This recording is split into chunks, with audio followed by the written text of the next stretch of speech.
வணக்கம் நேயர்களே, நீங்கள் கேட்டுக்கொண்டிருப்பது உங்கள் MOP சமுதாய வானொலி 107.8. இது நமது சமுதாயம், நமது பெருமை. நீங்கள் கேட்டுக்கொண்டிருப்பது விஞ்ஞான் பிரசாத் மற்றும் department of science and technology ஆஃப் தமிழ்நாடுவின் அறிவியல் பலகை. இவர்களோடு MOP சமுதாய வானொலி இணைந்து வழங்கும் அறிவியல் பயண நிகழ்ச்சிக்கு நேயர்கள் அனைவரையும் அன்போடு வரவேற்கிறோம். இன்னைக்கு நிகழ்ச்சியில விலங்கியல், அதாவது ஜுவாலஜியை பத்தி தான் கேட்க போறோம். இத பத்தி விரிவா நம்ம கிட்ட பேசுவதற்காக நம்மளோட திரு குபேரன் அவர்கள் இணைந்திருக்கார். இவர் 31 ஆண்டுகள் விலங்கியல் ஆசிரியராக பணிபுரிந்து வருகிறார். பள்ளியில் தலைமை ஆசிரியராகவும் பணிபுரிகிறார். டிஸ்ட்ரிக்ட் லெவல்ல பெஸ்ட் டீச்சர் அவார்டும் வாங்கியிருக்காரு. மக்களே, சூழலியல் மற்றும் சுற்றுச்சூழலை பற்றி மேலும் தெரிந்து கொள்வதற்காக ஸ்காலர்ஷிப் வழங்கி ஸ்வீடன் நாட்டுக்கு நமது அரசாங்கமே இவரை அனுப்பி வைத்துள்ளது. இன்னைக்கு நிகழ்ச்சியை தொடங்கிடலாமா சார்? வணக்கம். வணக்கம் சார். பேசிக்கா ஜுவாலஜினா என்ன சார்? உலகத்தில் உயிர் உலகம் என்பது 2 வகையாக பார்க்குறோம். ஒன்று தாவர உலகம், முதலில் தோன்றியதுனால, அடுத்து விலங்கு உலகம் பண்ணுறோம். அதில் விலங்குன்னும் போது நம்ம எல்லாருமே வந்துடுறோம். விலங்குகள் பற்றி படிக்கக்கூடிய ஒரு சிறப்பான அறிவியல் பிரிவு தான் இந்த விலங்கியல்னு நம்ம சொல்கிறோம். அப்போ சிறப்பான அறிவியல் பிரிவுன்னா நாம் எதை தெரிந்து கொள்ள விரும்புகிறோம் அப்படின்னா, அவை எங்கே இருக்கின்றன, எவ்வாறு இருக்கின்றன, எந்த அமைப்பில் இருக்கின்றன.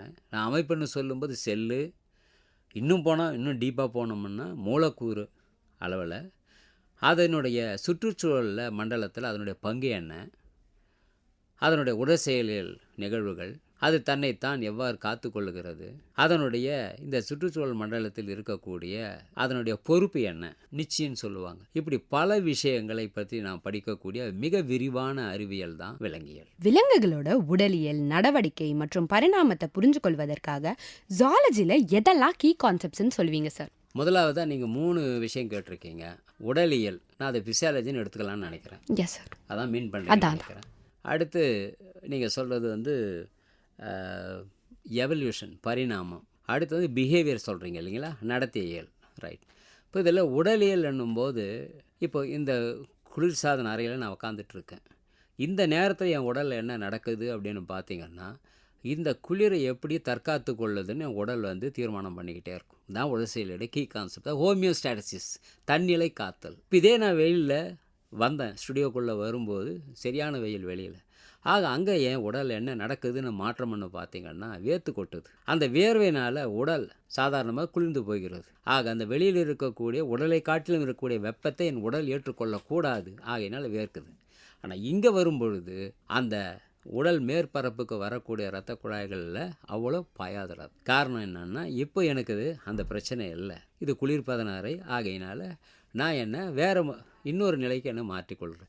இப்படி எல்லா விலங்குகளுமே அந்த சுற்றுச்சூழலை தகவமைக்கணும் அப்படின்னா அவைகளுடைய உடல் செயலில் கூறுகளில் குறிப்பாக தன்னிலை காத்தல்ன்றது ஒன்று ஹார்மோனில் நடக்குது.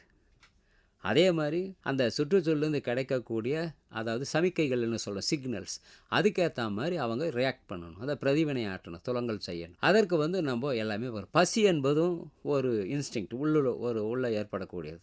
அது ஆற்றல் குறையுது, நமக்கு எப்படி செல்ஃபோனில் பேட்டரி குறையிற மாதிரி உடனே நம்ம உடல் என்ன பண்ணுது, இது நேரத்துக்கு எதுனா நம்ம செவிக்கு உணவு இல்லாத போது வயிற்றுக்கு ஏற்படும் மாதிரி சாப்பிடணும். அதே மாதிரி ஒரு சிறுநீர் கழித்தல், இது எல்லாமே பார்த்திங்கன்னா நம்ம உடம்புல, அதாவது ஈகோசிஸ்டத்தில், சூழ்நிலை மண்டலத்தில் எப்படி ஒரு நிலையிலேருந்து இன்னொரு நிலைக்கு ஆற்றல் மாறும்போது பல்வேறு உபரி பொருட்கள் அல்லது ஆற்றலும் இழப்பு ஏற்படுகிறது. அந்த மாதிரி நம்ம உடம்புல ஒவ்வொரு கட்டத்துலேயும், அது சீரண மண்டலமாக இருந்தாலும் சரி, சுவாச மண்டலமாக இருந்தாலும் சரி, அல்லது கழிவு நீக்கம், சுற்றோட்டம், நாளமில்லா சுரப்பி, இப்படி எல்லாம் சேர்ந்ததை பற்றி படிக்கிறது தான் இந்த ஃபிசியாலஜி, ஃபிசிக்லாகஸ். அதாவது உடலில் என்னென்ன செயல்பாடுகள் இருக்கின்றனன்றதை பற்றி இனப்பெருக்கத்தையும் சேர்த்து, இதுதான் கீ பாயிண்ட்டாக நம்ம பார்க்கணும். அடுத்து நடத்தையை பற்றி கேட்டீங்க. ஆக நடத்தை என்பது பார்த்திங்கன்னா பிஹேவியர் ஈத்தாலஜின்னு சொல்லுவாங்க. இது பார்த்திங்கன்னா இதில் நமக்கு அதாவது நம்ம உள்ளுணர்வுக்கும் பிரதிவினை ஆற்றுறோம். இப்போ உள்ளுணர்வுனா என் கோபம், என் மகிழ்ச்சி, இந்த மாதிரி விஷயங்கள் லிம்பிக் சிஸ்டம்னு ஒன்று மூளையில் இருக்குது. அதுதான் மனவீழ்ச்சிகளுக்கெல்லாம் காரணம், நம்ம ஆட்டிடியூடுக்கு காரணம், நம்ம வாழ்க்கையில் முன்னேறணுன்றதுக்கு ஒரு வெறித்தனமான ஒரு குறிக்கோளை வைக்கிறதுக்கு அதுதான் காரணம். ஆக இது சிக்மண்ட் ஃப்ராய்டெல்லாம் இதை பற்றி நிறையவே ஆராய்ச்சி பண்ணியிருக்கார், உளவியல் அறிஞர். ஆகையினால் அதில் வரக்கூடிய தூண்டலுக்கு ஏற்ற மாதிரி துலங்கல் பண்ணுறோம். அது ஒன்று. அது மட்டும் இல்லை, இது விலங்குகளில் எல்லாத்துலேயுமே நடத்தையில் தான் பரிணாமத்துக்கு இட்டுன்னு போகுது, அழைச்சிட்டு போகுது. காரணம் என்னென்னா, நீங்கள் 3 வகையாக பார்க்கலாம். Instinct behaviour, learned behaviour. Imprinting behaviour, abnormal பிஹேவியர்னு இருக்குது. இதில் முதலாவது நம்ம பார்த்தோம்னா இந்த இன்ஸ்டிங்க்டிவ் பிஹேவியர்ன்றது ரொம்ப சிம்பிள். ஒரு காகம் பார்த்துருப்பீங்க, அது கூடு கட்டும். அந்த கூட்டில் அதனுடைய முட்டையும் போடும். இந்த குயில் போன்ற பறவைங்களுக்கு கூடு கட்ட தெரியாது. அது என்ன பண்ணும், ரொம்ப நைஸாக வந்து இதில் முட்டையை போட்டு போயிடும். இது பாவம் அந்த காகம் பறவைக்கு தெரியாது. அது ஏன்னா அது என்ன இன்ஸ்டிங்க்டில் இருக்குது அப்படின்னு பார்த்தீங்கன்னா அதுதான் நம்ம சொல்கிறது. அதாவது அந்த இன்ஸ்டிங்க்ட் வந்து அதனுடைய உடல்லையே வர்றது. அதாவது அந்த பிஹேவியர் சொல்ல இன்ஸ்டிங்க்டிவ் பிஹேவியர். அதுக்கு முட்டையை போட்டால் அடக்காக்கு பண்ண தெரியும், தட்ஸ் ஆல். அது அப்புறம் அது வந்து காக்கான்னு காத்தாத கூன்னு கத்தும்போது தான் தெரியும் அது அடடா இது நம்ம குஞ்சு கிடையாதுன்னு துரத்தி விட்டுடும். அதுக்கு வந்து ப்ரூட் பேரசைட்டிசம்னு சொல்லுவாங்க. இது ஒரு ஏமாத்து வேலை, இது நடக்குது. அதே மாதிரி பார்த்திங்கன்னா மிமிக்ரி, அது வந்து லேர்னட் பிஹேவியர்னு சொல்லுவாங்க. அதாவது கற்றுக்கொள்ளுதல், தன்னை காத்து கொள்வதற்காக மிமிக்ரி பண்ணும், போல செய்தல். உதாரணம் குச்சி பூச்சி பார்த்துருப்பீங்க, அதே இலை பூச்சின்னு பார்த்துருப்பீங்க. அல்லது இன்னும் நிறையா பார்த்திங்கன்னா ஒரு பட்டாம்பூச்சி கூட இருக்குது. அது என்ன பண்ணும், கிட்டத்தட்ட இப்போ நம்ம இதில் பார்த்திங்கன்னா சில பேர் பெரிய மீசை வச்சுக்கிட்டு மிரட்டுற மாதிரி இருப்பாங்க. ஆனால் உண்மையிலே அவங்க தான் ரொம்ப பயந்த சுபாவமாக இருப்பாங்க. நம்ம மீசையை பார்த்து என்ன பண்ணும், ஓ இவர் பெரிய ஆளாக இருப்பார் போல் இருக்குது அப்படின்னு ஒதுங்கி நிற்போம். அதுதான் அதை நம்ம என்னென்னு சொல்லலாம், மிமிக்ரின்னு சொல்லுவோம். அதே மாதிரி பார்த்திங்கன்னா இம்ப்ரிண்டிங் அப்படின்னு சொல்லுறது ரொம்ப வேடிக்கையாக நீங்கள் பார்க்கணும். நாய் குட்டி போடும். அந்த குட்டிங்கெல்லாம் பார்த்திங்கன்னா ஒன்றாவே இருக்கும், சிப்ளிங்ஸ். அது என்னென்னா பிறந்த உடனே தெரிஞ்சுக்குது இது நம்ம சகோதரன் சகோதரின்னுட்டு. ஆனால் உண்மையிலே அந்த விலங்கு கூட்டத்தில் அந்த மாதிரி கிடையாது, அந்த குழந்தை பருவத்தில் மட்டும் இருக்கும். அதே மாதிரி தனது தாயை கண்டுபிடிக்கும். இது மனித குலத்துக்கும் பொருந்தும். அதுதான் வந்து நம்ம இம்ப்ரிண்டிங்னு சொல்லுவோம். அது யாரும் கற்றுக் கொடுக்க வேண்டிய அவசியம் இல்லை. ஆனால் அதே 10 நாள் கழித்து பார்த்திங்கன்னா அது ஒன்றோட ஒன்று விளையாட கூட செய்யாது, சண்டை போடும். இறை தேடும்போது பகைவன் தான். அந்த குட்டியாக இருக்கும்போது தான் அவைகள் ஒன்றாக இருக்கும், ஒன்றோட ஒன்று புரண்டுக்கிட்டு விளையாடும், மற்ற நேரத்தில் விளையாடாது. அப்புறம் கடைசியாக நீங்கள் பார்த்தீங்கன்னா அந்த அப்நார்மல் பிஹேவியர், அக்ரஷன். எல்லா விலங்கு கூட்டத்திலும் பார்த்து ஏதோ 1-2 விலங்கு வந்து தனித்து காணப்படும். இப்போ யானையில் கூட பார்க்குறோம் இல்லைங்களா, நம்ம மதம் பிடிச்ச யானைன்னு சொல்கிறோம் இல்லைங்களா, அந்த மாதிரி தான் அந்த கூட்டத்திலேருந்து வரும்போது அந்த மாதிரி சில இந்த அப்நார்மல் பிஹேவியர் தான் ரொம்ப மோசமானது. ஆனால் பிஹேவியருங்க வந்து நம்ம கரெக்டாக நடத்தியல் பண்ணோம்னா பரிணாமம் வந்து அடுத்த கட்டத்துக்கு போகும். இப்போ பரிணாமம் வந்து கடைசியாக நீங்கள் அந்த 3 பற்றி விளக்க கேட்டீங்க. ஆக பரிணாமம் இந்த உலகத்தில் தொன்று நடக்குது. 5.5 பில்லியன் ஆண்டுகளுக்கு முன்னால் தோன்றிய இந்த உயிர் கோளம் என்பது இன்றைக்கு வரைக்கும் போய்கிட்டு இருக்குது. ஆனால் இதில் கிட்டத்தட்ட 99% விலங்குகள் தாவரங்கள் அழிந்து விட்டன. அதுவும் குறிப்பாக பார்த்திங்கன்னா இது வரைக்கும் ஏற்கனவே 5 பேரழிவுகள் நடந்திருக்குது, 6வது அழிவு போய்கிட்டு இருக்குது. இதில் இது வரைக்கும் இருந்து இயற்கை தான் மிக மோசமான தாக்கத்தை ஏற்படுத்தி கொண்டு இருந்தது, இந்த அழிவு எக்ஸ்டிங்ஷன் சொல்லுவாங்க. ஆனால் இன்றைக்கி மனிதன் தான் அதை பண்ண, அதில் ஆந்த்ரோபாஜெனிக்னு சொல்லுவாங்க. இது ஆக மனிதன் தலையீட்டினால நடக்குது. இந்த பரிணாமம் பார்த்திங்கன்னா அதாவது சர்வைவல் ஆஃப் த ஃபிட்டஸ்ட். என்னை பொறுத்த வரைக்கும் டார்வின் கொள்கை தான் அதில் பெஸ்ட். இப்போ நம்ம சிந்தட்டிக், அதாவது நவீன கொள்கையை நம்ம ஃபாலோ பண்ணுறோம். அதாவது பாப்புலேஷன் ஜெனட்டிக்ஸை பேஸ் பண்ணி சொல்கிறோம். இனத்தொகை மரபியலில் தான் அது வந்து காரணம். இனத்தொகை மரபியல்னா எந்த ஒரு உயிரி ஒரு போராட்டத்தில் ஈடுபடுகிறது, அந்த போராட்டத்தில் வெற்றி பெறணும்னா அதுக்குன்னு சில பண்புகள் தேவை, பயனுள்ள பண்புகள். அந்த பயனுள்ள பண்புகள் இருந்ததுன்னா அது அதிகமாக இனப்பெருக்கம் பண்ணும். அதிகமாக இனப்பெருக்கம் பண்ணிச்சேன்னா அதனுடைய இனத்தொகை அதிகரிக்கும். இனத்தொகை அதிகரிச்சேன்னா ஆட்டோமேட்டிக்காக அது வாழும் அது. அதனால் அந்த ரீப்ரொடக்டிவ் கெப்பாசிட்டி தான் இன்றைக்கி நம்ம என்னென்னு சொல்கிறோம் அப்படின்னா பரிணாமத்தினுடைய ஆணிவேராக நம்ம பார்க்குறோம். அதனால தான் நம்ம இந்த டைனோசாரை பற்றி கூட இவ்வளோ வந்து ஸ்டீஃபன் ஸ்பீல்பர்க் எடுத்த படமாகட்டும், லாஸ்ட் வேர்ல்டுன்னு எடுத்திருக்காரு, அப்புறம் ஜுராசிக் பார்க், இதெல்லாம் மிகப்பெரிய ஒரு தாக்கத்தை மக்கள் மத்தியில் ஏற்படுச்சு. அது வரைக்கும் ஏதோ அறிவியல் படித்தவங்க தான் அது தெரிஞ்சுப்பாங்களே ஒழிய அதில் விருப்பம் இல்லாதவங்க டைனோசார்கள் என்பது ஏதோ வாழ்ந்தன மறைந்தொழிந்த விலங்குன்னு தான் தெரியுமே ஒழிய. ஆனால் நம்ம பார்க்கக்கூடிய பேலியோசாயிக், மீசோசாயிக், சீனோசாயிக்னு சொல்லும்போது அந்த நடுயுகத்திலேருந்து கிட்டத்தட்ட எத்தனையோ மில்லியன் ஆண்டுகள் இந்த உலகத்தில் கொடிகட்டி பறந்த ஒரு பெரிய விலங்கு சமுதாயம். அவை டைரனோசாரஸ்னு ஒன்று இருந்து, அது பார்த்தா 20 டன்னு என்னவோ சொல்லுவாங்க, கடல்லையும் இருந்துருக்குது. ஆனால் அது அழிஞ்சிடுச்சு. ஆனால் அன்றைக்கி தோன்றிய மூஞ்சூர் இன்றைக்கி வரைக்கும் உயிரோடு இருக்குது. என்ன, கண்ணு பார்வை இல்லாமல் இருக்குது. ஏன்னா அன்றைக்கி பயந்து போய் குகைக்குள்ளே போய் புகுந்துக்குச்சு. இன்றைக்கி வரைக்கும் அது டைனோசார் இருக்குதுன்னு தான் நினைக்குது. அடுத்ததா என்விரான்மெண்ட் ஃபேக்டரான காலநிலை மாற்றம் விலங்குகளோட வாழ்வியல் மற்றும் பாப்புலேஷனை எந்த அளவுக்கு பாதிப்படைய செய்யுது சார்? ரைட். இப்போது நீங்கள் சுற்றுச்சூழல் அந்த பாதிப்பு அப்படின்னு சொல்கிறீங்க. இப்போ நம்ம சாதாரணமாக சொல்கிறோம், நம்ம வீட்டில் வந்து கரப்பாம்பூச்செல்லாம் போகும், அதை பார்த்து பயப்படுவோம். சரி, ஹிட்டு ரைடு அந்த மாதிரி சிலதை போட்டு நம்ம அடிக்கிறோம், சாகுது இல்லைன்னு சொல்ல. அது ஒரு குறிப்பிட்ட எண்ணிக்கைக்கு மேலே போனால் இந்த செயலை நம்ம செய்யலாம்னு நான் சொல்லுவேன். அது 1 2 இருந்தால் இருந்துட்டு போட்டோன்னு விடுறது தான் என்னை கேட்டால் உசிதமானது. ஏன்னா நம்ம வீட்டிலேயே ஒரு பல்லி சுற்றிக்கிட்டு இருக்கோம், அதை யாருமே நம்ம கவனிக்க மாட்டோம். அதை பார்த்து பயப்படுறவங்களும் உண்டு, அது ஒன்றுமே பண்ணாது, ரொம்ப சாதுவான ஒரு விலங்கு. அங்கே இயற்கையாகவே ப்ரே ப்ரெடேட்டர்னு சொல்லுவாங்க, அதாவது கொன்று தின்பவை கொன்று தின்னப்படுபவை. அவங்களுக்குள்ள ஒரு லிங்க் இருக்குது. அந்த லிங்க்கு கரெக்டாக இருக்கிறதுக்கு அந்த கண்ணி, அந்த உணவு சங்கிலியில் நமக்கு எந்த சிக்கலும் கிடையாது. இதே தான் நீங்கள் வயல்வெளியில் பார்த்தீங்கன்னா நம்ம பூச்சி மருந்து இதெல்லாம் கூட தெளிக்கிறோம். பூச்சி மருந்தை தெளிக்கிறதுனால நன்மையும் இருக்குது, தீமையும் இருக்குது. இப்போ நன்மைன்னு பார்த்தோம், அந்த பூச்சியிலேருந்து நம்ம பயிரை பாதுகாக்கிறோம், விளைச்சல் கரெக்டாக வருது. ஆனால் அதே நேரத்தில் அங்கே அந்த சுற்றுச்சூழலில் வந்து நம்ம ஒரு குறிப்பிட்ட லிங்க்கை நம்ம டிஸ்டர்ப் பண்ணிடுறோம். அப்போ அந்த தொடர்பை நம்ம துண்டிக்கும் போது என்ன ஆகுண்டன்னா, அது சார்ந்து இருக்கக்கூடிய உணவு வலை என்பது சிதைக்கப்படும். இப்போ பூச்சி இல்லைன்றதுனால ஒரு தவளைக்கு பிரச்சனை, தவளை இல்லைன்றதுனால பாம்புக்கு பிரச்சனை, இவங்கெல்லாம் போனால் பறவைக்கு பிரச்சனை. ஆக நமக்கு தெரியாமையே அந்த ஒரு இடத்த நம்ம என்ன பண்ணுறோம், ஒரு டிஸ்டர்ப் பண்ணோம். அதுக்குன்னு பூச்சி மருந்து தெளிக்கக்கூடாதுன்னு நான் சொல்லலை. இனி உயிரி முறையிலெல்லாம் வந்துடுச்சு. நம்ம இதில் கூட பார்த்திங்கன்னா இந்த அவரை செடி மேலே வந்து லைட்டாக சுண்ணாம்பும் சாம்பலெல்லாம் கலந்து ஒரு குறிப்பிட்ட ஒரு அளவில் அதை தெளிப்பாங்க. அந்த சில சில பூச்சிக்கு ஆனால் எல்லா வகையான நோய்களுக்கும், பயிர் நோய்களுக்கும் அது தீர்வாக அமையாது. அதனால் இன்றைக்கி நம்ம என்ன பண்ணுறோன்னா, நிறைய இந்த ஜெனட்டிக்கலி மாடிஃபைடு ஆர்கானிசம்ஸ், மரபணு மாற்றம் செய்யப்பட்ட உயிரிகள், இன்னும் இந்த பூச்சிகளுக்கு அதாவது இன்னும் எதிர்ப்புத்திறன் இருக்கக்கூடிய தாவரங்கள், இப்படியெல்லாம் வந்து அறிவியல் நிறையா இன்றைக்கி சாதிக்க ஆரம்பித்தேன். பிடி காட்டன், பிடி பிரிஞ்சால், இப்படியெல்லாம் இருக்குது. அதில் இதை வச்சு நம்ம தாராளமாக செய்யலாம். ஆனால் கண்டிப்பாக நான் சொல்லுவேன், இப்போ நீங்கள் ஒரு பெரிய டேர்ம் நீங்கள் சொல்லிட்டீங்க, அதாவது சூழ்நிலை மாற்றத்தினால, காலநிலை மாற்றத்தினால இந்த விலங்குகளுக்கு என்ன ஆபத்து. ஜென்ரலாக நீங்கள் பார்த்தீங்கன்னா இதில் பசுமை இல்லை வாயுக்கள்னு இருக்குது, க்ரீன் ஹவுஸ் எஃபெக்ட். ஆக பசுமை இல்லை வாயுக்களில் வந்து டைரெக்டாக என்ன ஆகுண்டன்னா உலகம் வெப்பமடைதல் நடக்கும். இப்போ உலகம் வெப்பமடைதல்லாம் என்ன, இப்போ நம்ம ரொம்ப சிம்பிளாக சொல்லலாம். ஒரு போர்வையை நான் போத்திக்கிட்டு இருக்கிறேன் குளிருக்காக, நான் வெட்ட வெளியில் மாதிரி படுத்துக்கிட்டு இருந்தேன்னா கண்டிப்பாக கடைசி வரைக்கும் நான் போத்திக்கிட்டு இருக்கணும். ஆனால் வீட்டுக்குள்ளே ஏசி போட்டோ இல்லை வேறு எதுக்கோ நான் படுத்துக்கிட்டு இருந்தேன்னா ஒரு குறிப்பிட்ட நேரத்துக்கு மேலே உள்ள கனப்பாக இருக்கும், கொஞ்சம் வேத்தும் கொட்டும். அந்த நேரம் நான் எடுத்துறேன். கிட்டத்தட்ட நம்ம உலகம் வந்து ஒரு சூரிய மண்டலத்தை நெருப்பு கோலத்துலேருந்து வெளியில் வரும்போது அது குளிர ஆரம்பிச்சது. ஆனால் அது முழுசாக குளிர் இருந்தேன்னா நம்ம யாருமே இருந்திருக்க மாட்டோம் இன்றைக்கி. அதனால் அதுக்கு ஒரு கணப்பு வேணும், கண்டிப்பாக கணப்பு வேணும் அதுக்கு. ஆனால் அது என்ன ஆகுதுன்னா, அது ஒரு கட்டத்துக்கு மேலே அதனுடைய சராசரி வெப்பநிலை மாறும்போது தான் அது பிரச்சனையாக மாறுது. அந்த சராசரி வெப்பநிலை வந்து இயற்கையே வந்து சமநிலையில் வச்சுக்கிட்டு இருந்து, இப்போ நம்ம என்ன பண்ணுறோம், மனிதன் எப்போதுமே பேராசையானவன். அவனை பொறுத்த வரைக்கும் அவன் வாழணும், வேறு யாரை பற்றியும் கவலை கிடையாது. இந்த உலகம் பல்லுயிர் பெருக்கம் இருக்குதா, அதேமாதிரி பல்வகைத்தன்மை இருக்குதா, அதை பற்றியெல்லாம் அவனுக்கு அக்கறையே கிடையாது. அவனை பொறுத்த வரைக்கும் நான் வாழ்வது நிஜம்.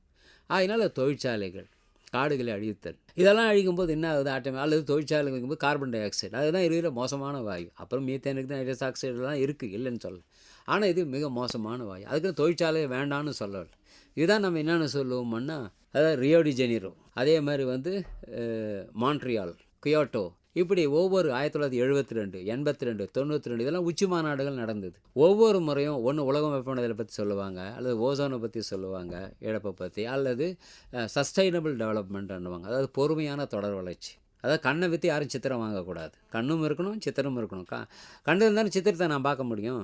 ஆகையினால எனக்கு தொழிற்சாலைகளும் வேண்டும், ஆனால் எந்த இடத்தில் வேண்டும், நான் எதை அழித்து அதை ஆக்கப் போகிறேன் என்பதும் முக்கியம். ஆக இது வந்து ஒரு சரியான திட்டமிடல் இருக்கணும். என்வரான்மெண்டல் இம்பேக்ட் அசஸ்மெண்ட்னு சொல்லுவாங்க. அதாவது சுற்றுச்சூழலுக்கு பாதிப்பு ஏற்படுமா என்பதை நம்ம ஆய்ந்து அந்த அறிக்கையின் மேலே நம்ம சில தொழிற்சாலை வேண்டுமா வேணாவான்னு பண்ணலாம். கண்டபடிக்கு நம்ம பண்ணக்கூடாது. அந்த மாதிரி பண்ணுறதுனால உலகம் வெப்பமடைதல் வந்ததுன்னா, இப்போது சென்னையே வந்து ஒரு 50 ஆண்டுகளுக்கு பிறகு முழுகும்னு சொல்கிறாங்க. அந்த மாதிரிலாம் சில இருக்குது. எல்னினோ விளைவுகள் இருக்குது.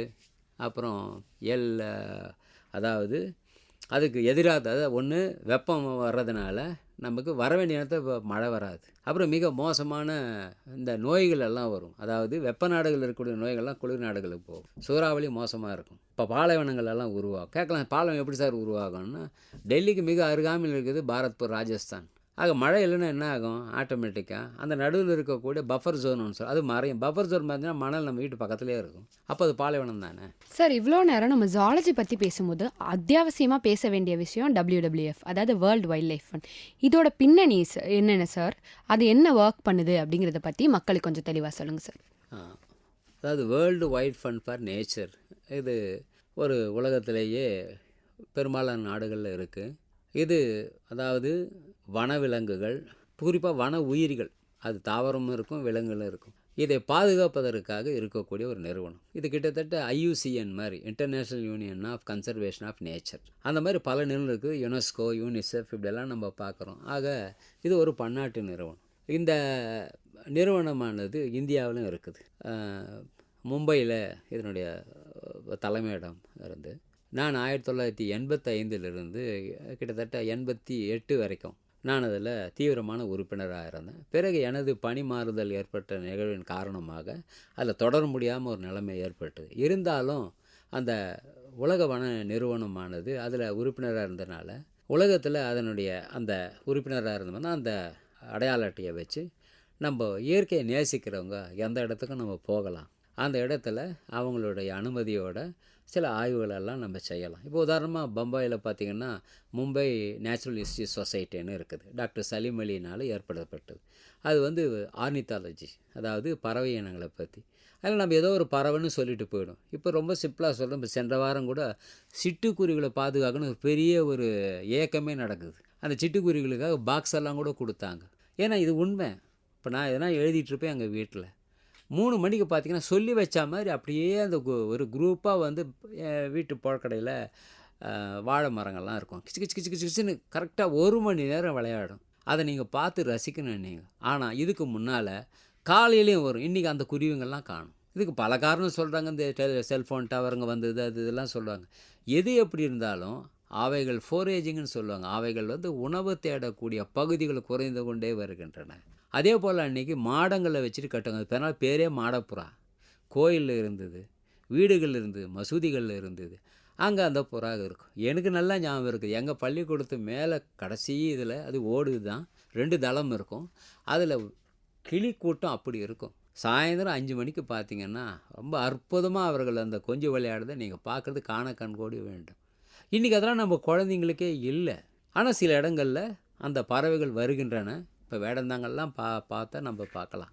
ஆக இது அந்த உலக வனவிலங்கு நிறுவனம் என்பது இங்கே சென்னையிலையும் இருந்து இப்போ எனக்கு தொடர்பு இல்லைன்னா நான் சொல்கிற நிகழ்ச்சியெல்லாம் 85 பற்றி தான் இருக்கும். பட் அதுவே நேயர்களுக்கு போதுமானதாக இருக்கும்னு நினைக்கிறேன்.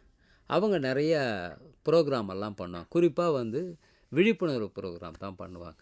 அதாவது அவங்களுடைய நிறுவனத்திலேயே இந்த கல்வி அலுவலருங்க இருப்பாங்க, அதாவது எஜுகேட்டர்ஸ்.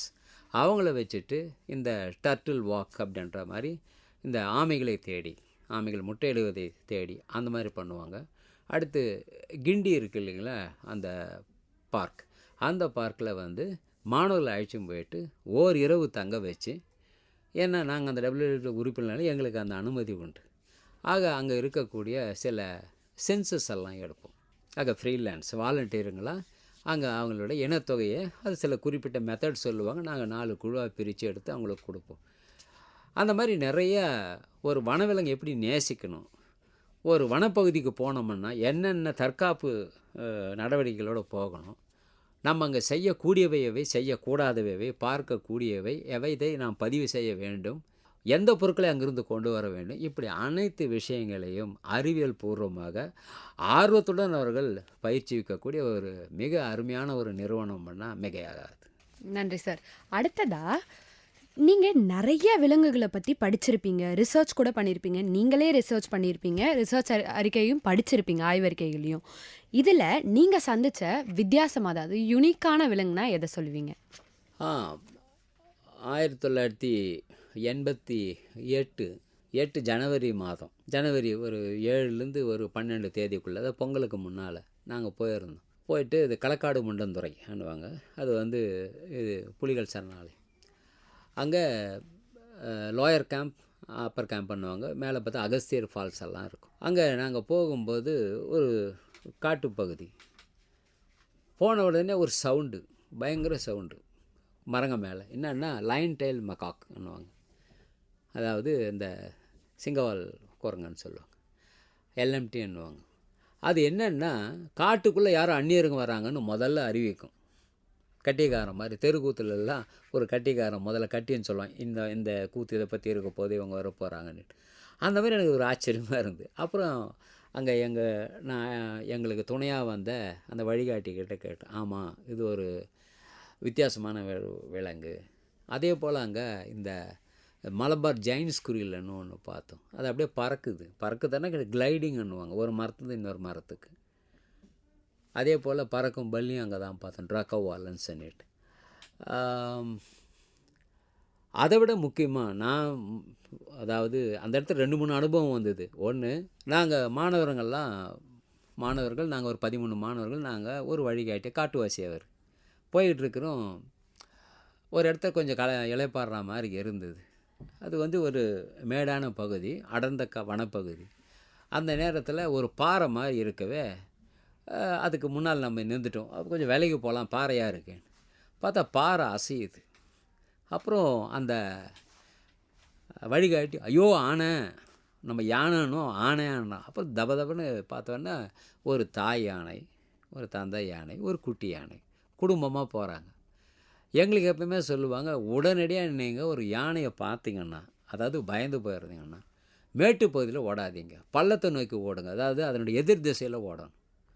ஏன்னா யானை வந்து இந்த எதிர் திசையில் எதை கீழிறங்கு திசையில் வந்து அதனால் வேகமாக விழுந்துருன்ற பயத்தில் கொஞ்சம் மெதுவாக தான் வரும், மேடான வேகமாக ஓடும். ஆக இது ஒரு தற்காப்பு நடக்கிற ஏற்படும். இதை ஒன்று சொல்லலாம். அடுத்து ரொம்ப முக்கியமாக நீங்கள் யூனிக்கானதுனால சொல்கிறேன், இது என்னுடைய அனுபவத்தை உங்களோட ஷேர் பண்ணிக்கிறேன், வேறு ஒன்றும் இல்லை. கிண்டியில் அது மாதிரி தங்கினாங்க. அந்த மான்கள், புள்ளிமான் 2 வகையாக இருக்கும். பிளாக் பக்னு ஒன்று இருக்கும், இது வந்து புள்ளிமான் இருக்கும். இது நல்லா 20 அடி கூட பாயம், இது வேகமாக ஓடக்கூடியது. அந்த மான்கள்லாம் மேய்ஞ்சிட்டு இருக்கும்போது நான் ஒரு வித்தியாசத்தை பார்த்தோம். எப்படின்னா, ஏதாவது ஒரு மான் கடைசியில் ஓரத்தில் நின்றுன்னு பார்த்து மேய்ஞ்சிட்டே இருக்குது. மற்றதெல்லாம் அந்த உணவை இறைய தேடும் விஷயத்தை மட்டும் பண்ணிவிடு, இது மட்டும் இறையும் தேடுது, சுற்றியும் பார்க்குது. அப்புறம் ஏதோ எங்களமா நாங்களாம் ஒரு பக்கத்தில் மறைவாக இருந்து வந்த உடனே பார்த்துட்டு எல்லாம் சிட்டாக பறந்தது. இந்த மாதிரி ஒரு 2 நேரவை பார்த்தோம். எப்படி அவைகள் தகவல் தொடர்பு செய்கின்றமே எனக்கு ஒரு ஆச்சரியமாக இருந்தது. ஏன்னா அந்த விலங்கு தான் எங்களை பார்த்துச்சு, மற்ற விலங்கு எப்படி எங்களை கவனிச்சதுன்னு தெரியல எங்களுக்கு. அப்புறம் 3வது முறை மறுபடியும் அதே மாதிரி ஒரு கூட்டத்தை இன்னொரு பகுதியில் பார்க்கும்போது தான் தெரிஞ்சு, அந்த கடைசி மான் தனது வாலை அப்படி தூக்கி காட்டுது, இந்த உணவு தேடின்னு இருக்குது, அப்பப்போ அந்த வாலை பார்க்குதுங்கிறது அப்போ தான் கண்டுபிடிச்சேன். இது எனக்கு என்னை பொறுத்த வரைக்கும் ஒரு வித்தியாசமாக இருக்குது. சார், அடுத்ததா இயற்கையில் ஒரு அங்கமான மரம் எவ்வளோ முக்கியம் அப்படிங்கிறத நிறைய பேர் இப்போ பேசிக்கிட்டு இருக்கோம். அந்த விழிப்புணர்வு உருவாகிட்டு இருக்கு அப்படின்றது நமக்கு தெரியும். இந்த மாதிரி விலங்குகள் அடுத்த அங்கமாக இயற்கையில் காணப்படுது. இந்த விலங்குகள் மனித வாழ்வுக்கு எவ்வளோ முக்கியம்? ரைட்.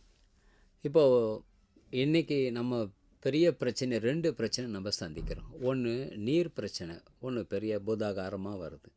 இன்றைக்கி நம்ம குடிக்க தண்ணி கிடைக்கிது, ஆனால் அதில் ஒரு பிரச்சனை வரப்போகுது. அதை பற்றி பின்னால் நம்ம பேசுவோம். அடுத்தது உணவு. இந்த உணவு என்பது என்ன சொல்கிறாங்கன்னா, ஓவர் எக்ஸ்ப்ளாய்டேஷன் நம்ம பண்ணிட்டோம். இப்போ நீங்கள் விலங்கை பற்றி தான் கேட்டீங்க, அதனால் சொல்ல வரேன். நான் தாவரத்துக்கிட்ட கூட போகலை. இந்த உலகத்தில் வந்து தாவர உண்ணிகளும் இருக்குன்னு, விலங்கு உண்ணிகளும் இருக்குன்னு, அனைத்து உண்ணிகளும் இருக்குது. இப்போ நம்ம வந்து சில பேர் சைவமாக இருப்பாங்க, சில பேர் அசைவமாக இருப்பாங்க. எதுவாக இருந்தாலும் இந்த அசைவ பிரியர்கள் வந்து எவ்வளவு இந்த விலங்குகளை நம்ம சாப்பிட்றோமோ, அதாவது கிரீடியாக சாப்பிட்றோம், அதாவது பேராசையாக நம்ம சாப்பிட்றோம். முன்ன வாரத்தில் 1 நாள் 2 நாள் போய் இப்போ எல்லா நாளுமே சாப்பிடக்கூடியதெல்லாம் இருக்குது. அது உணவு என்பது தவிர்க்க முடியாத ஒன்று. ஆனால் அதை நம்ம ஒரு குறிப்பிட்ட முறையில் பயன்பாடு பண்ணலை அப்படின்னா, இப்போ வேலிங்குன்னு சொல்லுவாங்க, நீலத்திமிங்கலம், அது எண்ணிக்கை எப்படி குறைஞ்சதுன்னு நமக்கு தெரியும். அதே போல் சில நாடுகள் எல்லாம், அதாவது ஃபிஷ்ஷிங் ஹார்பர்னு சொல்லுவாங்க, அதாவது மீன்பிடி துறைமுகத்தை வச்சு ரொம்ப அற்புதமாக இருந்தக்கூடிய நாடுகள், ரஷ்யாவை சொல்லலாம், அதே மாதிரி நம்ம ஜப்பானை சொல்லலாம். இந்த மாதிரி சில நிறைய கடல் சூழ்ந்த சில நாடுகள்லாம் அவங்க கடந்த ஒரு 50 ஆண்டுகளில் மிகவும் மோசமாக வேட்டையாடிட்டாங்க. அதில் நிறைய விலங்குகள் வந்து காணாது போச்சு. கடல் பசு இந்த மாதிரிலாம் சிலதெல்லாம் உணவுக்காகவும் பல விஷயத்துக்காகவும் இது மாதிரி பண்ணாங்க. அப்போ அப்படி இருக்கும்போது நம்ம நினைக்கலாம், ஒரு விலங்கு போகிறதுனால என்ன பெரிய பிரச்சனை ஆகிட போகுதுன்னு. இதான் நான் முதல்லே உங்களுக்கு சொன்னேன். ஒரு உணவுச் சங்கிலியில் உங்களுக்கு வந்து ஒன்றை ஒன்று சார்ந்திருக்கிறது. ஆக நீங்கள் ஒன்று எடுத்துட்டீங்க, சரி, எல்லா இடத்துலையுமே உங்களுக்கு ஒரு உணவுச் சங்கிலி அதாவது வலை மாதிரி இருக்காது. சில இடத்துல நேர்கோட்டில் கூட இருக்கும். அப்படின்னு என்ன அர்த்தம்னா ஒரே ஒரு சிங்கிள் ஃபுட் செயின் மட்டும் இருக்கும். அந்த மாதிரி இடத்துல அவங்களுக்கு வந்து அடுத்த சாய்ஸ் இருக்காது, அது வாய்ப்பு இருக்காது. அப்போ அப்படி இருக்கும்போது என்ன ஆக முடியும்? இப்போ நீங்களே பாருங்கள், இப்போ சொல்லுவாங்க நமக்கு புலி பசித்தாலும் புல்லை தின்னாதுன்னுட்டு. அது என்ன மீனிங்? என்ன மீனிங்னா அதனுடைய உணவு வந்து புல்லை சாப்பிடக்கூடிய மான். இப்போ மான் கூட்டம் வந்து ஏதோ ஒரு நோய்வாய்ப்பட்டு ஒரு இடத்துல ஒரு புல்வெளியில் இறந்துடுதுன்னு வச்சுக்கோங்க. அப்போ புலி என்ன பண்ணும்? ஒரு புலி கன்னிட்டு வந்து பார்த்திங்கன்னா அந்த புலியினுடைய ஒரு பண்பு என்ன என்றால், அவை ஒரு 100-150 கிலோமீட்டர் 300 கிலோமீட்டர் அந்த மாதிரி ஒரு ஹோம் ரேஞ்சுன்னு சொல்லுவாங்க, அதை வச்சுக்கிட்டு இருக்கும். இதே மாதிரி இன்னொரு கூட்டம் இன்னொரு இடத்துல இருக்கும். இப்போ அது அங்கே போச்சேன்னா அங்கே போட்டி போகாமல் சண்டை தான் வரும். எப்பவுமே நம்ம சொல்லுவோம், உணவு, இருப்பிடம், இணை, இந்த 3க்காக தான் விலங்குகள் சண்டையிட்டு கொள்ளும். அது 2 வெவ்வேறு சிற்றினங்களுக்கு இடையே சண்டைன்னா அது அவ்வளோ தீவிரமாக இருக்காது. ஏன்னா ஒன்றை ஒன்று பார்த்து பயப்படும், அல்லது ஏதோ ஒரு விஷயத்தில் ஏற்படும். ஆனால் இந்த உணவு, இருப்பிடம், இணை 3ம் பொதுவாக இருக்கக்கூடிய சிற்றினங்களுக்கு உள்ளேன்னு சொல்லுவோம் பாருங்கள். ஒரு மான் இருக்குது, 100 மான் இருக்குன்னா 100 மானும் தங்களுக்குள்ளே சண்டை போட்டால் அது மோசமான சண்டையாக இருக்கும். ஆனால் ஒரு மானும் புலியும்னா மான் கூட்டம் ஒன்று புலி எதிர்க்கும், புலி ஓடி போயிடும், அல்லது புலினால் ஒரு 2-3 மான் இறக்கம் ஏறிடும், அவ்வளோதான். அல்லது ஒரு புல்வெளியில் மான் கூட்டத்துக்கும் ஒரு எருமை கூட்டத்துக்கும் வந்து சண்டை வந்ததுன்னா கூட வந்து ஒன்றை ஒன்று விட்டு விலகி தான் நிற்குமே ஒழிய அவைகளால் வந்து பெரிய தாக்கம் ஏற்படாது. இதை அறிவியல் பூர்வமாக நிரூபிச்சிருக்காங்க. ஏன்னா பொதுவாக இருக்கிறதுனால சண்டை அதிகமாக இருக்கும். இந்த நம்ம பஸ்ஸில் ஏறுற கதை தான் அது. எண்ணிக்கை குறைவாக இருக்கும், அடுத்த வண்டி எப்போ வருமோ தெரியாது, மொத்த பேரும் ஏறுவாங்க அது உள்ள. ஏன்னா எல்லாரும் அந்த பயணத்தை முடிக்க வேண்டிய கட்டாயத்தில் இருக்கிறாங்க. அப்போ அங்கே பிரச்சனை வருதில்ல, போட்டி வருதில்ல, அதே நிலைமை தான் வரும். அதனால் இது நம்ம சொல்லலாம், இந்த டோடோ பறவைன்னு சொல்கிறோம், ஆப்பிரிக்காவில் நடந்தது. அதே மாதிரி கல்வாரியா மரம், இந்த மரத்தினுடைய பழத்தை சாப்பிடும் அந்த பறவை. அதாவது அந்த பழத்து மேலே நார், இப்போ நம்ம பனம்பழம் இருக்கு இல்லைங்களா, அந்த மாதிரி நாராக இருக்கும். அதெல்லாம் எடுத்து தான் அந்த விதை வெளியில் வரும். அப்போ அந்த விதை வந்து முளைக்கும். அதை கிழித்து அதை வெளிப்படுத்தாத வரைக்கும் அந்த விதை முளைக்க போகிறதில்ல. அதற்கு தேவை இந்த டோடோ பறவை. அப்போது அந்த விதை பறவலுக்கு இந்த பறவை வேணும் மெயின். இந்த பறவைக்கு அதுதான் உணவு. ஆக ஒன்றை ஒன்று சார்ந்திருக்கு. இதுதான் நம்ம கோஎக்ஸ்டிங்ஷன்னு சொல்லுவாங்க. அதாவது இணை, அதாவது மரபழிதல். 2 பேரும் ஒன்றா போயிடும், உன்னால் நான் கட்டி என்னால் நீ கட்டுன்றவன். ஆனால் பாவம் இவங்க 2 பேருமே அதனால் இல்லை. இதற்கு பொதுவான எதிரி அங்கே குடியேறிய மக்கள். வெளிநாட்டிலேருந்து காலனி ஆதிக்கத்துக்கு வந்தாங்க. வந்துட்டு என்ன பண்ணாங்கன்னா அவங்களுக்கு கப்பல்கள் செய்ய வேண்டியிருந்தது, மரங்களை அழித்தாங்க, உணவு வேண்டியிருந்தது, இந்த பறவையை அழித்தாங்க. ஆக ஒரே நேரத்தில் 2ம் காணாத போச்சு. இது ஒன்று. அடுத்து ஆர்கிடு தேனீக்கள்னு இருக்குது. நம்ம நினைக்க நான் ஒரு தேனி என்ன பண்ணிட போகுதுன்னுட்டு, நிச்சயமாக கிடையாது. மகரந்த சேர்க்கை நீர்னால் நடக்குது, காற்றுனால் நடக்குது, விலங்குகளால் நிறைய நடக்குது. அப்போது அந்த பூச்சிகள் இல்லைன்னா அந்த குறிப்பிட்ட மரங்களானது தன்மகரந்த சேர்க்கைக்கு அது வரும். அது இருபா மலராக இருந்தால் வரும், இல்லைன்னா அது அழிய வேண்டி நேரிடும். இதுதான் விஷயம். சார், அடுத்ததா இப்போ எங்களுக்கு என்ன புரிஞ்சுதுன்னா, மனிதர்களுக்கும் விலங்குக்கும் உள்ள தொடர்பு புரிஞ்சுது. ஓவரால் இக்கோசிஸ்டம்க்கு இந்த விலங்குகள் எவ்வளவு அவசியம் சார், அதை பற்றி கொஞ்சம் சொல்லுங்கள் சார். ரைட். ஒரு சூழ்நிலை மண்டலம்ன்றது நீங்கள் பார்த்தீங்கன்னா ஆற்றலை ஆக்கவோ அழிக்கவோ முடியாது. நம்பர் 1. இப்போ வளிமண்டலத்தில் இருக்கக்கூடிய அந்த ஃபோட்டானுன்னு சொல்கிறோம், சூரியன்கிட்ட தான். அதாவது சுழன்றும் ஏற்பின்னது உலகம்னு சொல்லுவாங்க. அதாவது ஏர் இல்லைன்னா எதுவுமே ஓடாது. அப்படின்னா அது விவசாயம். இங்கே விவசாயம் பண்ணி நெற்பயிர் இருக்கட்டும். அந்த நெல் என்ன பண்ணுது, நம்ம உணவு பயிர்ன்றதுனால அதை நான் குறிப்பாக சொல்கிறேன். இப்போ அதே ஒரு புல்வெளி இருக்குது, அல்லது ஒரு காடு இருக்கிறது, அல்லது ஒரு கடல் இருக்கிறது. இந்த எல்லா இடத்துலையுமே தாவரங்கள் தான் உற்பத்தியாளர்கள். ஆக ஒளியாற்றலை அவைகள் வேதியாற்றலாக மாற்றி அதை நிலைப்படுத்துகின்றன. இல்லைன்னா நம்ம சூரியன்கிட்ட தான் இருக்கும். சூரியன் வந்து நம்ம மேலே கூட தான் விழுது. நான் கூட போய்ட்டு என் வீட்டு மொட்டை மாடியில் இருந்தேன்னா என் உடம்புல எந்த ஒரு பேட்டரி சார்ஜ் ஆகிற மாதிரி எதுவுமே ஆகாது. ஆனால் அதே ஒரு பச்சையம் நிறைந்த ஒரு தாவரத்தின் மீது விழுந்தால் அவை அந்த ஒளி ஆற்றலை நிலையாற்றலாக மாற்றி ஸ்டார்ச்சாக தரசமாக மாற்றி தன் நகத்தை வைத்துக்கொள்ளும். அப்போ அதை நாம் என்ன பண்ணுறோம், ஒரு தாவர உண்ணி அதை சாப்பிடுது. அது பூச்சியாக இருக்கலாம், ஒரு புழுவாக இருக்கலாம், அல்லது ஒரு பறவையாக இருக்கலாம், அல்லது ஆடு மாடாக இருக்கலாம், கால்நடைகள். அவற்றை நாம் உண்ணும் பொழுது நம்ம விலங்குண்ணிகள் ஆக நம்ம உடலில் அது கடைசியாக வருது. இப்படி ஒவ்வொரு கண்ணியாக போயிட்டு கடைசியில் எல்லாமே ஒரு கட்டத்தில் அவர்கள் வாழ்நாள் முடியும் போது இறக்க வேண்டும். அந்த இறந்த உடலங்களை அழுகச் செய்வது பாக்டீரியாக்கள் போன்றவை, பூஞ்சைகள் போன்றவை. ஆக அதை நம்ம டெட்ரிட்டஸ்ன்னு சொல்லும். இந்த மேய்ச்சல் உணவு சங்கிலி, சேதத்தல் உணவு சங்கிலி. இப்போ இதில் 2 கண்ணில் எந்த கண்ணு நல்ல கண்ணுன்னு நீங்கள் சொல்லுவீங்க. ஆகையினால் இப்போ நம்ம ஒரு வேடிக்கையாக பார்க்கலாம். இப்போ சில பேர் சொல்லுவாங்க, வெப்ப நீரோட்டம் என்பது கடல் ஓரமாக இருக்கும். இப்போ அந்த நீரோட்டம் மாறுது, திடீர்னு குளிர் நீரோட்டமாக மாறுது. அந்த விலங்கு அதை ட்ராக் பண்ணிட்டு வர முடியாது. இப்போ நம்ம பக்கம் கூட பார்த்தீங்கன்னா கன்னியாகுமரி பக்கம்லாம் சில நேரங்களில் திமிங்கலமும், பெரும்பாலும் திமிங்கலம் தான், அது கரை ஒதுங்குதுன்னு சொல்கிறாங்க. அதை போயிட்டு நம்ம மறுபடியும் கொண்டு போய் விட்டால் கூட பெரும்பாலும் செத்து போய் கிட்ட தற்கொலைக்கு சமம். அது என்னென்னா, அந்த வெப்ப நீரோட்டத்தை பின்பற்றியே தான் அவை பயணிக்கின்றன. அதிலிருந்து ஏதாவது ஒரு கப்பல்னாலேயோ வேறு எதனால விலகு ஏற்படும் போது தங்களது பாதையை அவைகள் மறந்து விடுகின்றன. இப்போ சமீப காலமாக 1 வாரமாக நிறைய யானைங்க இறந்துகிட்டு இருக்குது, நீங்கள் பேப்பரில் படிச்சிருப்பீங்க. ஆக மேன் அண்டு ஹியூமன் கான்ஃப்ளிக்ட், இது மனிதனுக்கும் விலங்குக்கும் ஏற்படக்கூடிய ஒரு போராட்டம். சரி, நம்ம கேட்கலாம், நான் ஒரு வீடு கட்டிகிட்டு இருக்கிறேன், அது ஏன் என்கிட்ட வரணும்? வால்பாறை பக்கம் இந்த பிரச்சனையை பார்க்குறோம், ஆலங்காயம் பக்கம் இந்த பிரச்சனையை பார்க்குறோம். எங்கெங்கெல்லாம் காடுகள் நெருக்கமாக இருக்கின்றதோ, அதாவது வீடுகள் இருக்கின்ற பகுதிகளில் வனப்பகுதிக்கும் அதாவது நகர்ப்புறம் சொல்ல முடியாது, அது கிராமம்தான். ஆனால் அந்த வனப்பகுதியை ஒட்டி இருக்கிறதுக்கு நடுவில் ஒரு பஃபர் ஜோன் இருந்தது, இப்போ இல்லை.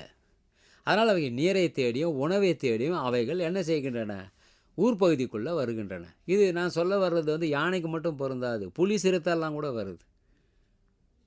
பேண்டமிக்லெல்லாம் நம்ம பார்த்தோன்னா திருப்பதியிலே சிறுத்தைங்கள்லாம் சுத்தந்தெல்லாம் நம்ம பார்த்தோம். அப்போ அது எதை காட்டுது, அவைகளுக்கென்று சில பகுதிகளை நான் ஒதுக்கி வைக்கும்போது அவை நம்மை சீண்டுவதில்லை, நம்மிடையே வருவதில்லை, உணவுக்காகவோ நீருக்காகவோ எதற்கும் வருவதில்லை. இப்போது அந்த காலநிலை மாற்றத்தினால அங்கே இருக்கக்கூடிய காடுகள் அழிக்கப்படுகின்றன. இப்போ நம்ம ரொம்ப இன்னும் கூட வேடிக்கையாக சொல்லுவேன், உலகத்திலே நீங்கள் பார்த்தீங்கன்னா அமேசான் காடுன்னு சொல்கிறோம், உலகத்தினுடைய நுரையீரல்னு சொல்கிறாங்க. எப்படி சென்னைக்கு கிண்டி இருக்குதோ அது மாதிரி உலகத்தினுடைய நுரையீரல் அமேசான் காடு. ஆனால் அந்த அமேசான் காடு இப்போ சமீப காலத்தில் பார்த்தீங்கன்னா மழைக்காடுகள், அதெல்லாம் இனி யாராலையும் உருவாக்க முடியாது. எப்படி நம்ம பெட்ரோல் டீசலை நீங்களும் நானும் உருவாக்கலை, அது என்றைக்கோ வாழ்ந்த தாவரங்கள் எல்லாம் பூமியில் இந்த பூகம்பத்தினாலேயோ மற்ற இயற்கை சீற்றங்களால் உள்ளே மக்கி அவை உருவாகி இருக்கின்றன. ஆகவே தான் அதை நம்ம என்னென்னு சொல்கிறோன்னா தீர்ந்து போகக்கூடிய இயற்கை எரிபொருள்னு சொல்கிறோம். நம்ம மாற்று எரிசக்தி வடிவங்களை போகிறோம், அதாவது காற்று ஆற்றல், அலை ஆற்றல் அல்லது அணு ஆற்றல், அந்த மாதிரி எதையோ. அந்த மாதிரி அவங்க என்ன பண்ணிட்டாங்கன்னா காசுக்கு ஆசைப்பட்டுக்கிட்டு அந்த மழைக்காடுகள், குறிப்பாக பிரேசில், அவங்க என்ன பண்ணிட்டாங்கன்னா அதை இந்த கறிக்காக விலங்குகளை வளர்க்க வேண்டிய கட்டாயம். அப்போ கறிக்காக விலங்கு வளர்க்கணும்னா மேய்ச்சல் நிலம் வேணும். மேய்ச்சல்லாம் அங்கே எங்கே இருக்குது, காடு தானே இருக்குது, அடர்ந்த காடுகள். ஆக வனப்பகுதியில் அழிக்க ஆரம்பித்து விட்டார்கள். இதுதான் நம்ம என்ன துண்டாதல் என்னும் ஃப்ராக்மெண்டேஷன், காடு அழிப்பு, வாழிடழிப்பு. முக்கியமாக அதனுடைய இடத்த நீங்கள் அழிச்சிட்டே நீங்கள் என்ன பண்ண முடியும்? இப்போ நீங்கள் ஒரு உதாரணம் சொல்கிறேன், ஒரு புல்வெளி இருக்குது, அந்த புல்வெளியில் நான் முயலுங்க கூட்டத்தை வர்றேன். அதுக்கு முன்னே அது கிடையவே கிடையாது, நான் முயல் கூட்டத்தை வர்றேன். இப்போ என்ன ஆகும், புல் இருக்குது, முயல் இருக்குது, ஜம்முன்னு அது வளருது. ஒரு கட்டத்தில் முயலுங்க அபரிமிதமாக பெருகுது. ஏன்னா டார்வின் சொல்கிற கூற்றுப்படி பார்த்திங்கன்னா அது ப்ராடிகாலிட்டி நேச்சர்னு வரும். அதாவது இந்த இயற்கையில் இனப்பெருக்க திறன் எந்த ஒரு விலங்குக்கும் அதிகமாக இருக்கும். எப்போ அதுக்கு வேண்டிய இடம், அதற்கு வேண்டிய உணவு கொடுத்தோம்னா அந்த இடத்தை அது நிரப்பும் பண்ணுறாங்க. 750 ஆண்டுகள் ஒரு யானை இருக்குது, ஆண் பெண் யானை, அது யாருமே சாகக்கூடாது, ஒரு கற்பனையான ஒரு கணக்கு. அது எத்தனையோ மில்லியன் யானைகள் வருமா, யானைகள். நான் கொசுவை சொல்லலை அல்லது ஒரு ஈயை சொல்ல, யானை. ஆக அது அந்த விலங்கினுடைய இயல்பு. ஆகையினால இப்போது உடனே புல்லெல்லாம் நீக்கினாங்க. ஆட்டோமேட்டிக்காக அதுக்கு உணவு இல்லை என்பதனால முயலும் போயிட்டு. இன்னும் பார்த்திங்கன்னா கலபாகஸ் தீவிலே ஒன்று பண்ணாங்க, ஆமைகள் அமைதியாக வாழ்ந்து கொண்டு இருந்தன. என்ன பண்ண, ஒரு ஆடை கொண்டு போய் விட்டாங்க, அதை செக் பண்ணுறாங்க எப்படின்னுட்டு. ஆடு வந்து ஆமையை விட அதிகமாக மேயும் திறன் உடையது. ஆக ஒரு கட்டத்தில் ஆமைக்கு வந்து உணவு இல்லாமல் ஆமை காணாது போச்சு. இப்போ உங்களுக்கு பார்த்தீங்களா, அதாவது இது எப்படின்னா, அதாவது நெய்க்கு தொன்னை ஆதாரமாக தொன்னைக்கு நெய் ஆதாரமாலாம் நம்ம சொல்ல முடியாது. நமக்கு சில இழப்புகள் தெரியாது கடைசி வரைக்கும், சில இழப்புகள் மிக தெளிவாக தெரியும். ஆனால் கண்டிப்பாக வாழ்வு வாழ விடு என்றார் போல இந்த உலகத்தில் எல்லா உயிர்களுக்கும் என்று ஒரு இடம் உண்டு. அந்த இடத்தை நீக்குவதற்கு நமக்கு அதிகாரம் கிடையாது. சார், நீங்கள் ஏற்கனவே சொன்ன மாதிரி நீங்கள் நிறைய ரிசர்ச் பேப்பர்ஸ் பார்த்துருப்பீங்க, நீங்களே ரிசர்ச் பண்ணியிருப்பீங்க. நீங்கள் பார்த்த வரைக்கும் அடுத்த 10 ஆண்டுகளுக்கு பெரிய தாக்கத்தை உருவாக்கும் ஜுவாலஜி ஃபீல்டில் அப்படின்னு இருக்க மாதிரி ரிசர்ச் பேப்பர் எது சார்? இது ஒன்று சொல்ல முடியாது, என் மனசுக்கு படுறதை நான் சொல்கிறேன் நான். அதாவது மரபணு மாற்றப்பட்ட உயிரிகள் என்பது இன்றைக்கி ஏன்னா ஒரு நீர் பிரச்சனையும் இருக்குது, உணவு பிரச்சனையும் இருக்குது, இல்லைன்னு சொல்லலை, அது இருக்கட்டும் ஒரு பக்கம். ஆனால் இந்த நோயியல் பேத்தாலஜி அப்படின்னு சொல்கிறோம் இல்லைங்களா, அல்லது நோய்க்கான சிகிச்சை முறை, அந்த நோய்க்கான மருந்துகளை உருவாக்கும் முறை, அது வந்து நுண்ணுயிர் எதிர்ப்பொருளாக இருக்கலாம், ஆன்டிபயோட்டிக்காக இருக்கலாம், அல்லது வேக்சின்களாக இருக்கலாம். இப்போ நம்ம கூட பார்த்தோம் இந்த கோவிடில் ஒரு குறைந்த கால அவகாசத்தில் இந்தியா போன்ற மிகப்பெரிய மக்கள் தொகை இருக்கக்கூடிய நாட்டில் ஒரு தடுப்பூசியை மிக அற்புதமாக உருவாக்கி அனைவருக்கும் அதை கிட்டத்தட்ட அனைவருக்கும் செலுத்தி, விருப்பமானவர்களுக்கு செலுத்தி, நம்ம அந்த பெருந்தொற்றிலிருந்து காப்பாற்றியது அறிவியல் தான். அந்த அறிவியலுக்கு உறுதுணையாக இருந்த அரசுக்கும் நாம் நன்றி சொல்ல வேண்டும் இந்த நேரத்தில். அப்போது இது எதை காட்டுது? அறிவியல் இல்லைன்னா அரசாங்கம் கூட செயல்பட்டுருக்க முடியாது. ஆனால் மிக திறமையாக அந்த நேரத்தில் அது mRNA வேக்சினாக இருக்கட்டும், எதாக இருக்கட்டும் செஞ்சாங்க. ஆனால் ஒரு தடுப்பூசியை கண்டுபிடிப்பது என்பது எவ்வளவு சிரமமோ, அந்த தடுப்பூசியை அதை நாம் வணிக ரீதியாக பயன்படுத்துவது மிக கடினம். காரணம் என்னவென்றால் அதற்கு நமக்கு வாலண்டியர்ஸ் வேணும், அதை பிரயோகம் பண்ணி செக் பண்ணி சொல்கிறது. அதனால் இன்றைக்கி பார்த்திங்கன்னா உயிரி தொழில்நுட்பவியல் பயோடெக்னாலஜியில் மரபணு மாற்றப்பட்ட உயிரிகளை வந்து இப்போ பயங்கரமாக பண்ணிக்கிட்டு இருக்காங்க. அதில் 95% எலிகள் தான். அப்போ எலிகள் ஏன் அது மாதிரி பண்ணுறாங்கன்னா, கிட்டத்தட்ட அதனுடைய டிஎன்ஏ 95% நம்மளோட ஒத்து போகுது. ஆகையினால ஒரு தடுப்பூசி ஆகட்டும், ஒரு மருந்தாகட்டும், நம்மளோட எல்லா உடல் செயலையும் அது காட்டுது. அது ஹார்மோனலாக இருக்கட்டும், நடத்தைகளாக இருக்கட்டும், அல்லது இந்த சுற்றுச்சூழல் இருக்கக்கூடிய சமிக்கைகளுக்கான துலங்குகளாக இருக்கட்டும். ஆகையினால இந்த கேன்சர் இன்னும் சில இப்போ இந்த பெருந்தொற்று கோவிட் வரும்போது நிறையா அது ஏன் வருதுன்னே நமக்கு தெரியலை, அதனுடைய அறிகுறிகளும் பெருசாக தெரியலை, பிறகு அது எந்த உறுப்பை பாதிக்குதுன்னு தெரியல, அது கடத்தும் முறையும் நம்ம வந்து அந்த பிரச்சனையை தீவிரமாகும் போது தான் இதெல்லாத்தையும் கண்டுபிடிச்சி அதுக்கு பிளாஸ்மா தெரப்பி அதெல்லாம் என்னென்னவோ நம்ம போய் பார்த்தோம். கடைசியில் நம்ம என்ன முடிவு பண்ணோம்? வருமுன் காப்பது அறிவு, தடுப்பூசி தான் பெஸ்ட்டுன்னுட்டு முதல் ஊசி, 2வது ஊசி, பூஸ்டர் ஊசின்னு போட்டு நம்மளை தற்காத்து கொண்டோம். ஸ்டாண்டர்ட் ஆப்ரேட்டிங் ப்ரொசீஜர் இப்படிலாம் பண்ணோம். அதனால் இந்த நூற்றாண்டில் வந்து மனித குலத்தை வந்து ஒரு உணவு பாதுகாப்பு நம்பர் 1, நீர் பாதுகாப்பு, அடுத்து நோயிலிருந்து பாதுகாப்பது, இந்த 3ம் இதனோட இன்னும் சுற்றுச்சூழல் பாதுகாப்புன்னு சேர்த்துக்கிட்டோம்னா நான் ஒன்றுன்னு சொல்ல மாட்டேன். ஆனால் இதில் நம்ம எப்படி சொல்லலாம்னா நுனி மரத்தில் உக்காந்து அடிமரத்தை வெட்டுற மாதிரி பார்த்திங்கன்னா நான் சுற்றுச்சூழலுக்கு தான் என்னுடைய முதல் ஃபோக்கஸை கொடுப்பேன். அப்படி பார்த்திங்கன்னா இந்த உலகம் இருந்தால் தான் நம்ம இருக்க முடியும். இந்த உலகம் இருக்கணும்னா மனிதன் பேரழிவை ஏற்படுத்தி கொண்டிருக்கிறான். ஆகவே அந்த பேரழிவு என்பது எவ்வாறு இருக்கும் அப்படின்னா இந்த உயிரினங்களினுடைய இழப்பினால தான் இருக்கும்.